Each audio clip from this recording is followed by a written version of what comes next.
Automobile accidents, police and civilian firearms. In fact, in 1997, I can tell you because I was living in the US at the time, 1997 was the first year that more people had died through accidental firearm incidents than through automobile accidents in the US. Now, just as a side, you got any idea what kind of numbers we're talking about here? So that's very slight. So say it's the same number. Any idea how many people died from automobile accidents in the US? And this is 1997. Pretty good guess, David. It's 47,000. It was 47,000 from automobile accidents and 47,700 in 1997 from firearm-related incidents. And of course, terrorism. I mean, any idea how many people, forget the military campaigns, but that aside, how many people actually die from terrorism? Once you discount 9/11, once you discount the Madrid bombs on 3/11, the London bombs on 7/7, etc., any idea how many people die from terrorism? None. Big fat zero. And yet we have a war on terror. But, basically, fundamentally, what's killing people is not terror. It's the pharmaceutical industry.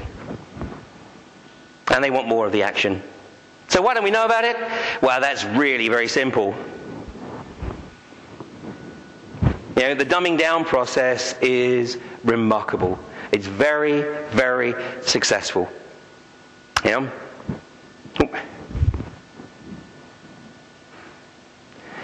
couple of weeks ago, about 4 weeks ago, on BBC One, I think it was 8:30 in the evening, on BBC One, there was a program which was the BBC doing a bit of balanced reporting, and it was presenting the case for a DNA database. On Channel 4 was Peter Oborne doing an expose of corruption in the EU. On ITV was Coronation Street. Now, which of those programs? Forget it, you know the answer. And people are starting to realize and ask questions, even in the semi-mainstream media, about the impact of food. This dumbing down process, coupled with a dire reduction in food quality, is taking its toll. This is the New Scientist, the all-American high. Can fast food alter your brain in the same way as tobacco and heroin? Well, I've got to tell you that it's actually nearly 30 years since my first experience of realizing that food impacts on behavior. And at the time, I was a young training officer with Schlumberger. And we had an apprentice there who, at the time, he was a punk. I mean, he came in, to work every day dressed like a punk, which was not a problem. He was a wonderful character. I mean, I've always worked on the basis that, I want people working in my teams who have, some drive. My basic principle is it is far easier to rein in a bucking bronco than it is to try and kickstart a dead donkey. Well, this guy was a serious bucking bronco. And I didn't want to lose the guy, but, his behavior was unpredictable to say the least. Anyway, we had a company doctor, and I went to speak to this company doctor, and I sat and listened to him, and he went on for me about 20 minutes saying how he believed that if he could get this guy to change his diet, it would change his behavior. And I sat there thinking, yeah, right. Anyway, I had a lot of respect for this particular doctor, and I persuaded this young man to come in to see the doctor with his mother. And I told him basically this was his last chance. I mean, if this didn't work out, there was no way the company was going to be able to keep him on the payroll. Anyway, he came in and he agreed to abide by the diet plan that this doctor, this is 1979, that this doctor put in front of him. I kid you not, 6 weeks later, I didn't recognize that young man. And he didn't recognize himself either. And this is totally without any medication. It was totally on the basis of whatever that doctor had recommended as change of diet. And that was my first experience. I just logged it. It was at the time it was no more than that. I just logged it, but I recognized that there was a link. This was from the Daily Mail just a few days ago. EU ethics experts are expected to call for a ban on clone farming amid concern over animal welfare. But look at this piece here. This is so significant.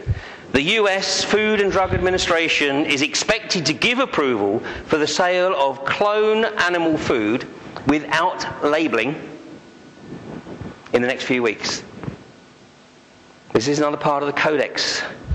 The Food Labelling Committee is the responsibility of the Canadians, very close obviously to the US. A lot of pressure from the US. And if we know that food that is labelled has an effect on behaviour, what the hell are we going to do when we have no idea what crap we're eating? I mean, this is how the organic farming is being put under threat. Because once the labelling is removed, how is the consumer to determine whether the piece of meat they're buying is cloned, is contaminated with growth hormone? You know, it shouldn't be any surprise to you that Texas is the largest provider of prime beef in the US, and where do the biggest people live? Yeah?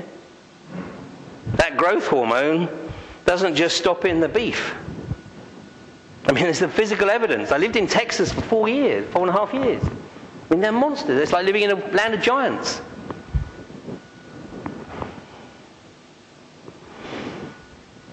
Thank God Ritalin wasn't around when my young apprentice had his problems.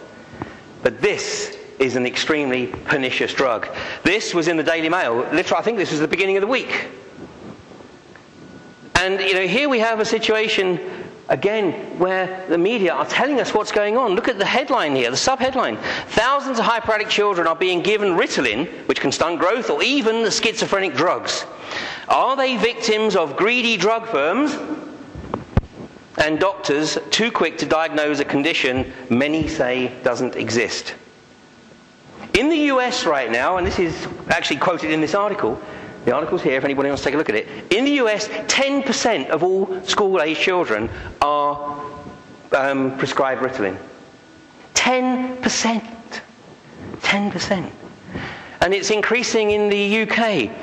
From this article again, perhaps most disturbing is the suggestion that ADHD is nothing more than the invention of pharmaceutical companies who have used clinical trials to create a disease that can be treated with their drugs.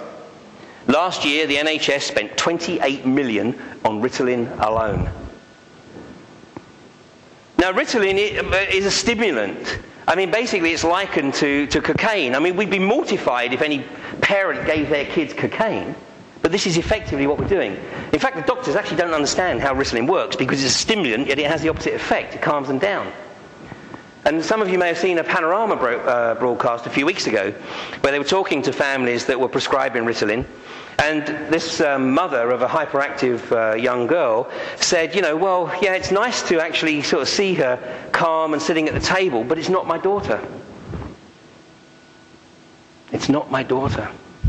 We're condemning these kids to a life of prescribed drugs. You know, we are, basically, it is becoming a zombie nation. And we're cutting away the possibility of any spiritual connect at any juncture in their life. Which, of course, is by design. And for the adults, then it's Prozac. And I had a doctor friend of mine, and I asked him, you know, why it was that, you know, out of the people that I knew,